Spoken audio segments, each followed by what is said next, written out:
வீடியோவில் நாம் பார்க்க போகிறது லேட் மேரேஜ் அப்படின்னு சொல்லக்கூடிய மேரேஜ் லேட் ஆகிறதுக்கான தாமதமாகிறதுக்கான காரணங்களை தான் பார்க்க போகிறோம். அதுக்கு ஜோதிட ரீதியாக பல காரணங்கள் இருக்குது. உதாரணமாக பார்த்தீங்கன்னா, திருமணம் அப்படின்னாலே சுக்கிர பகவானை எடுத்துக்கணும்.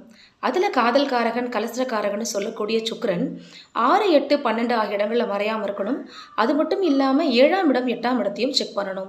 பொதுவாக நமக்கு தெரிஞ்ச காரணங்கள் பார்த்தீங்கன்னா, ராகுகே தோஷம் சொல்வோம், செவ்வாய் தோஷம் சொல்வோம். இது போல் இருந்தால் மேரேஜ் லேட் ஆகும் அப்படிங்கிறது நம்ம எல்லாருக்கும் தெரியும். அது கூடவே அதுக்கு பரிகாரங்களும் நமக்கே தெரியும். திருநாகேஸ்வரம் போகணும், திருநள்ளாறு போகணும் அப்படிங்கிறது. ஸோ இது மட்டும் பண்ணினீங்க அப்படின்னா சீக்கிரமான மேரேஜ் அப்படிங்கிறது கனவு தான். ஸோ சீக்கிரமாக மேரேஜ் ஆகணும், லேட் ஆகிறவங்களுக்கு எல்லாருக்கும் ஒரு வழி என்னன்னு பார்த்தீங்கன்னா, ஃபஸ்ட்டு உங்கள் ஜாதகத்தை நல்லா அனலைஸ் பண்ணணும். உதாரணமாக பார்த்தீங்கன்னா, இந்த தோஷங்கள் அதுக்கப்புறம் சுக்கிரன் இது மட்டுமே காரணம் கிடையாது. 7ஆம் வீட்டில் சில பேருக்கு கேது, சனி இது போன்ற கிரகங்கள் இருந்ததுலாம் சிவியரான தோஷம். அவங்களுக்கு எல்லாருக்குமே திருநாகேஸ்வரம் காளஹஸ்தி மட்டும் பத்தாது. அவங்க எல்லாம் ஸ்பெஷலாக அதுக்கு தேவையான பூஜைகளை பரிகாரங்களை பண்ணணும்.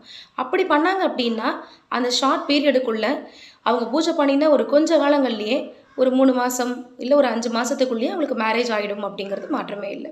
ஸோ எப்பொழுதுமே பொதுவான ஒரு பரிகாரத்தை ஃபாலோ பண்ணாமல் என்ன தோஷம் இருக்குதுன்னு கரெக்டாக அதை ஃபைண்ட் அவுட் பண்ணி அதுக்கான பரிகாரத்தை பண்ணும்போது இமீடியட்டாக அவங்களுக்கு மேரேஜ் நடக்கும் அப்படிங்கிறதுல மாற்றமே இல்லை. ஸோ இது போல் வீடியோ பார்க்கக்கூடிய உங்களுக்கோ இல்லை உங்களுடைய நண்பர் உறவினர்களுக்கோ தேவைப்பட்டுச்சுன்னா டிஸ்கிரிப்ஷன் நம்பரை காண்டாக்ட் பண்ண சொல்லுங்கள். உங்ககிட்ட இவ்வளோ நேரம் பேசிகிட்டு இருந்தது நான் உங்கள் ஆன்லைன் ஆஸ்ட்ராலஜர் மன்னீஸ்வரி ஆறுமுகம், பாண்டிச்சேரியில் இருந்துங்க. தேங்க்யூ.